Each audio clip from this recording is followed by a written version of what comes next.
তারা অতর্কিতভাবে আমার বোনদেরকে পিছন থেকে আক্রমণ করছে।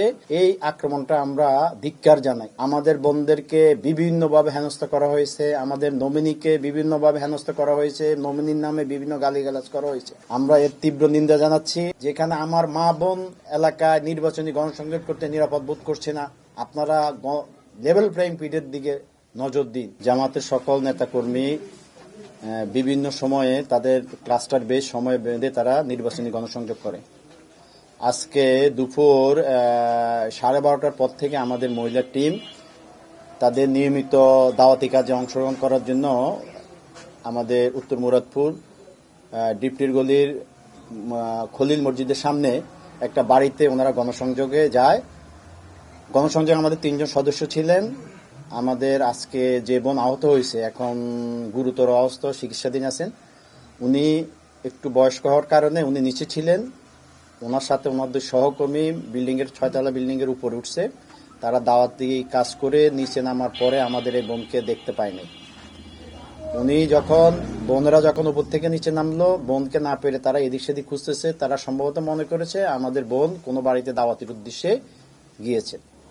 কিন্তু যখন কিছুক্ষণ অপেক্ষা করার পর আমাদের বোনরা আমাদের সিনিয়র কাজী মারিয়া বেবি আপাকে পায় নাই। তখন তারা আমাদের স্থানীয় নেতৃবৃন্দ, মহিলা নেতৃবৃন্দ বিভিন্ন গলি খোঁজার পরে একটা তথ্য পাইল। কিছুক্ষণ পূর্বে একটা রিকশায় করে একজন আহত বোনকে হাসপাতালের দিকে নিয়ে গেছে। প্রথম অবস্থায় ডেল্টা হাসপাতালের দিকে নিয়ে গেছে, স্থানীয় শনি একটার দিকে নিয়ে গেছে। পরে ওইখান থেকে ওনাকে মাথায় প্রাথমিক ট্রিটমেন্ট করা হয়েছিল। ওনার 4টে সেলাই লেগেছিল, কিন্তু ওনার শরীর, ওনার কথাবার্তা একটু অসংলগ্ন হওয়ার কারণে সিটি স্ক্যানের জন্য ওনাকে ডেল্টা হাসপাতালে নেওয়া হয়। ডেল্টা হাসপাতালে সিটি স্ক্যান নেওয়ার পরে ডাক্তার বলছে যে ওনাকে শার্প উইপেন দিয়ে আঘাত করা হয়েছে, এবং সিটি স্ক্যান করার পর ওইখানে কিছু ক্লট ধরা খাইছে, রক্ত জমাট ধরা খাইছে। ডাক্তার বলছে যে 72 ঘন্টার ভিতরে যদি উনি স্বাভাবিক থাকে তাহলে হয়তো উনি আলহামদুলিল্লাহ সেফ হবে।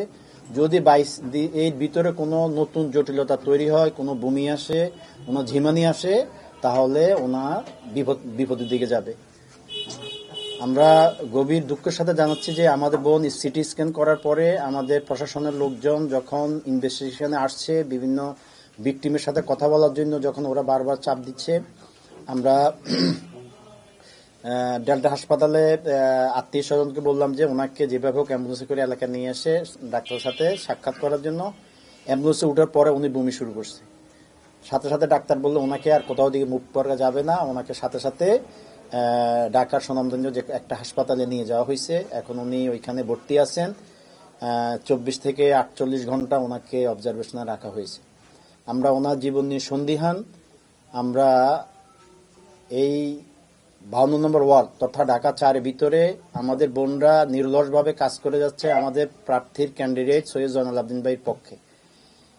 আমাদের দাওয়াতি কাজে আপামর জনসাধারণ পরিবর্তনের আশায় জামাতের দাঁড়িপাল্লার পক্ষে গণজোয়ার সৃষ্টি হওয়ার কারণে এলাকার কিছু চিহ্নিত সন্ত্রাসী, যারা নিজেকে যুব দলের নেতা দায়িত্বশীল মনে করে, তারা অতর্কিতভাবে আমার বোনদেরকে পিছন থেকে আক্রমণ করছে। এই আক্রমণটা আমরা ধিক্কার জানাই। কারণ আমরা মনে করি এই গণতান্ত্রিক দেশে আমাদের থেকে ফ্যাসিস্ট বিদায় নিয়েছে।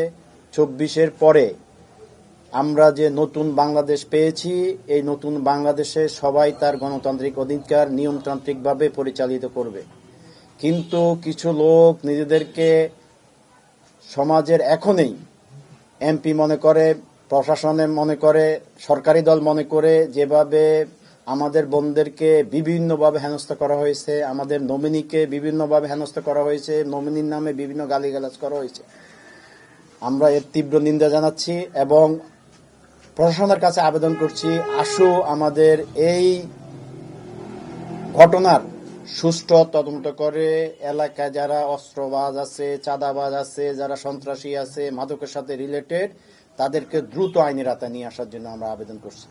নির্বাচন কমিশনের কাছে আমরা আবেদন করছি, আপনারা লেভেল প্লেইং ফিল্ডের যে বর্তমান কি অবস্থা, যেখানে আমার মা বোন এলাকায় নির্বাচনী গণসংযোগ করতে নিরাপদ বোধ করছে না, আপনারা লেভেল প্লেইং ফিল্ডের দিকে নজর দিন। দেশে একটা সুষ্ঠু ক্রেডিবল নির্বাচন উপস্থাপন করার জন্য প্রশাসনের বাইরা যথাযথ ভূমিকা পালন করছে বলে আমরা মনে করছি না।